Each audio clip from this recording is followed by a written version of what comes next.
নমস্কার। রম্য গল্পমালায় সকল শ্রোতাবৃন্দকে জানাই স্বাগত। আপনাদের সাথে আমি রম্য মাইতি। আজ শোনাতে চলেছি সাহিত্যিক শঙ্করসন রায়ের লেখা কল্পবিজ্ঞানের গল্প বিদিশার নিশা।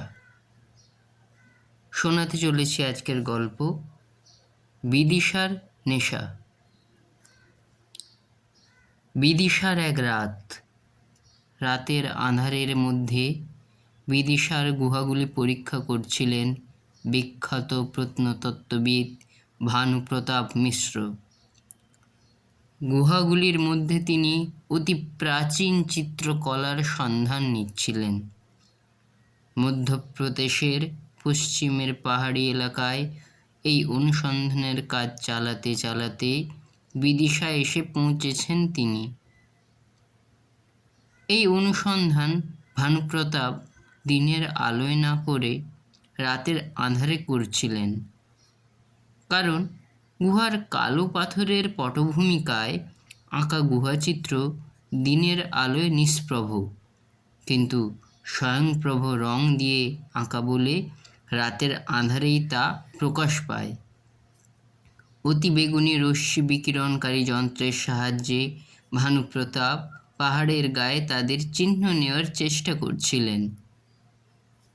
ভানুপ্রতাপের এই অনুসন্ধানে তাকে সাহায্য করছিল তাঁর সহকারী ও ছাত্র এনামুল হক।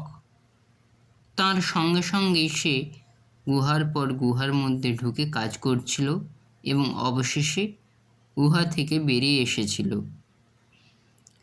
সেখানে তাঁরা দুজন ছাড়া আর ছিল আঁধার রাতের চৌকিদার করিম বক্স। সে ছিল একটু দূরে তার পর্যবেক্ষণ কামরায়। সেখানে বসে সে তাঁদের দিকে নজর রাখছিল। ভানুপ্রতাপ ও এনামুলকে সে ভালো করেই চেনে। তাঁদের উপর নজরদারির দরকার নেই কোনো, কিন্তু তা সত্ত্বেও এক মুহূর্তের জন্য তাদের উপর থেকে সে নজর সরিয়ে নিতে পারছিল না, কারণ এই তার কাজ। একটানা প্রায় 3 ঘন্টা ধরে গুহাগুলি পরীক্ষা করার পর শেষ পর্যন্ত তাঁরা দুজনে গুহা থেকে বেরিয়ে এলেন। করিম বক্সের মনে হলো বুঝি তাঁর কাজ শেষ হয়েছে। গুহা থেকে বেরিয়ে কয়েক পায়ে গিয়েছেন তাঁরা, এমন সময় ঘটে যায় একটা সাংঘাতিক ব্যাপার। হঠাৎ জ্বলে ওঠে এক উজ্জ্বল এক ঝলক আলো, বোধহয় টর্চ লাইটের আলো। করিম বক্স এনামুলের হাতে একটি টর্চ লাইট দেখেছিল। গুহার মধ্যে ঘন ঘন এই টর্চ লাইট জ্বালাচ্ছিল এনামুল। এই আলোয় করিম দেখল যে একটি বড় আকারের পাথর ভানুপ্রতাপের মাথায় এসে পড়ল। তার কাছাকাছি এনামুল ছাড়া আর কেউই নেই। নিঃসন্দেহে এনামুল টর্চ জেলে এই পাথরটি তাঁর মাথার উপর ছুঁড়ে মেরেছে।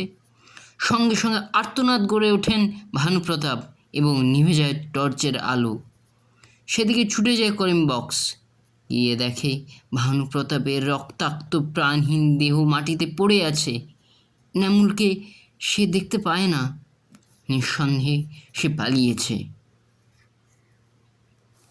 বিদিশার পুলিশ এনামুলকে সার্কিট হাউসে তার ঘরের মধ্যেই পেয়ে যায়। যে ঘরে সে আছে তার পাশেই ঘরেই ভানুপ্রতাপ থাকতেন। পুলিশ ইন্সপেক্টর, তার সহকারী ও 3 জন কনস্টেবল এনামুলকে একটি ঘরে চেয়ারে আচ্ছন্নের মতো বসে থাকতে দেখল। তাদের দেখে এনামুল উত্তেজিত স্বরে বলল, একটা সাংঘাতিক কাণ্ড ঘটে গিয়েছে। গুহার সামনে অন্ধকারে গা ঢাকা দিয়ে বসেছিল একজন স্টোনম্যান। স্যার, ও আমার উপরে পাথর ছুঁড়ে মেরেছে। পাথর ছোঁড়ার সঙ্গে সঙ্গে আলো জ্বলেছে, চোখ ধাঁধানো আলো। আমি পালিয়ে এসেছি। স্যারও পালিয়েছেন বলে মনে হয়। না, এনামুলের মুখের কথা কেড়ে নিয়ে বলল পুলিশ ইন্সপেক্টর একরাম আলী, আপনার স্যার পালাতে পারেননি, কারণ পাথরটা তাঁর মাথার উপরেই পড়েছিল। শুনেছিল যে স্টোনম্যান সে আপনি ছাড়ার কেউই নয়।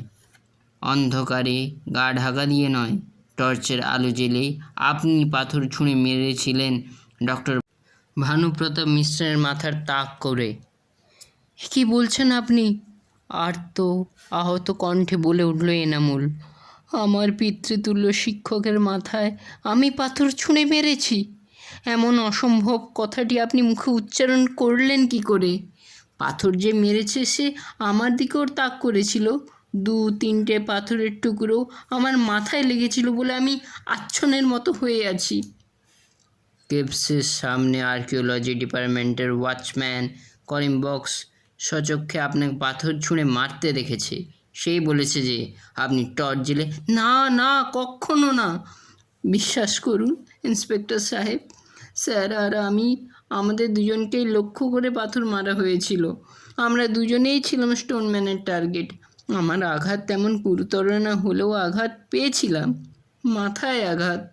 তার ফলে এখন আমার মাথার ভেতরটা ঝিমঝিম করছে। এনামুলের মাথার ভেতরটা যতই ঝিমঝিম করুক, তার মাথা পরীক্ষা করে সরকারি ডাক্তার কোনো আঘাতের চিহ্ন দেখতে পান না। ডাক্তারের মতে আঘাতটা তার মানসিক। অধ্যাপকের মাথায় আঘাত হেনে মনে মনে সে অনুতাপ বোধ করতে শুরু করছে বলেই হয়তো মাথার মধ্যে সে অস্বস্তি বোধ করছে। কিন্তু কেন আমি আমার পিতৃতুল্য অধ্যাপককে মারব? এনামুল ব্যাকুল কণ্ঠে বলল, শৈশবে আমি আমার বাবা ও মাকে হারিয়েছি। তিনি আমায় মানুষ করেছেন, বলতে গেলে তিনি আমার বাবা ও মা। তাকে কেন মারবো আমি? কী লাভ আমার তাকে মেরে? কী লাভ? ইন্সপেক্টর একরাম আলী এনামুলের জিনিসপত্র তল্লাশ করে একটি বাক্স থেকে কয়েকটি নয়া প্রস্তর যুগের হাতিয়ার ও পোড়ামাটির মূর্তি খুঁজে পেল। এনামুলের মুখের উপরে তীব্র দৃষ্টিহীন এসে বলল, লাভ? এগুলোই।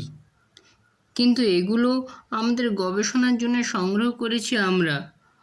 আমাদের কাজ শেষ হলে এগুলো ইউনিভার্সিটির মিউজিয়ামে সংগ্রহ করার কথা।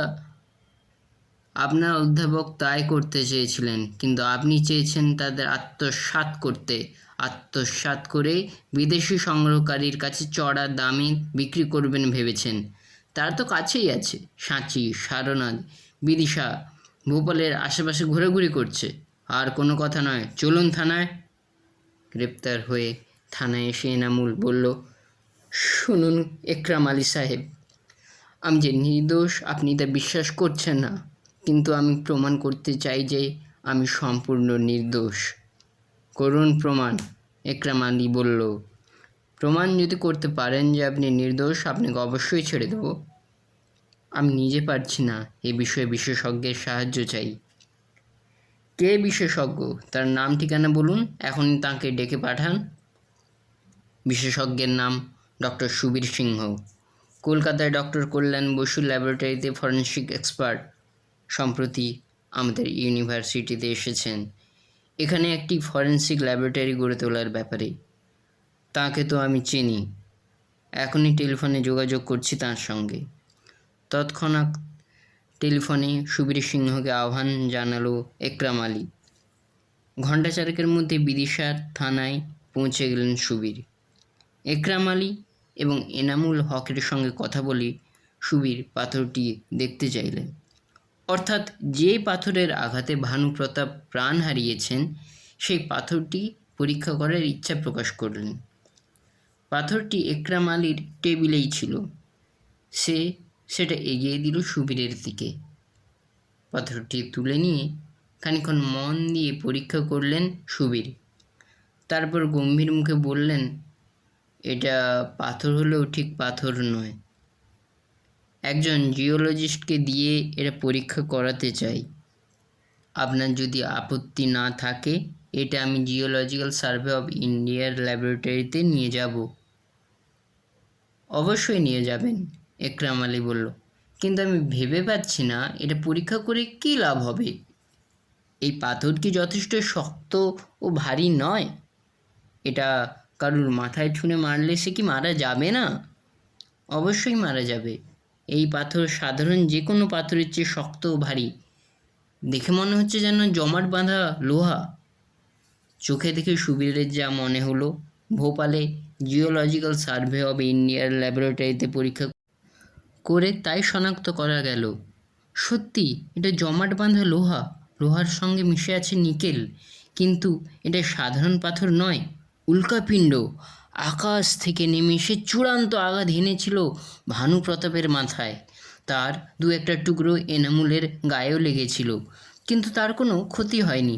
উল্কাটি নেমে আসার সময় তার মধ্যে প্রচ্ছন্ন কিছু দাহ্য পদার্থ বায়ুমণ্ডলের সংস্পর্শে এসে জ্বলে উঠেছিল। তার আলোকেই করিমবক্স টর্চের আলো ভেবেছিল, কিন্তু করিমবক্স তো স্পষ্ট দেখেছিল যে এনামুল ভানুপ্রতাপের মাথায় পাথর ছুঁড়ে মেরেছে। ভুল দেখেছে, সুবীর বললেন, কারণ ওরকম উজ্জ্বল আলোয় করিমের চোখ ধাঁধিয়ে যাওয়ার কথা। দাঁড়ান, করিমকে ডেকে প্রশ্ন করছি। সুবীরের প্রশ্নবাণে বিদ্ধ হয়ে করিমবক্স শেষ পর্যন্ত স্বীকার করল যে উজ্জ্বল আলোয় তার চোখ ধাঁধিয়ে গিয়েছিল। চোখ ধাঁধিয়ে গেলেও তুমি দেখতে পেলে যে এনামুল ভানুপ্রতাপের মাথায় পাথর ছুঁড়ে মারল? সুবীর প্রশ্ন করেন। দেখতে ঠিক পাইনি, আমতা আমতা করে করিমবক্স বলল। মিশ্রজির কাছে এনামুল ছাড়া আর কেউই ছিল না, কাজেই সে ছাড়া আর কে মারবে বলুন? মেরেছে আকাশ থেকে নেমে আসা উল্কা, সুবীর বললেন। খুনি আকাশ থেকে নেমে আসা উল্কাপিণ্ড, অতএব এনামুলকে ছেড়ে দিল একরাম আলী। কেমন লাগলো আজকের এই গল্প? কমেন্ট বক্সে অবশ্যই লিখে জানান, এবং গল্পটি ভালো লাগলে লাইক এবং শেয়ার করতে ভুলবেন না।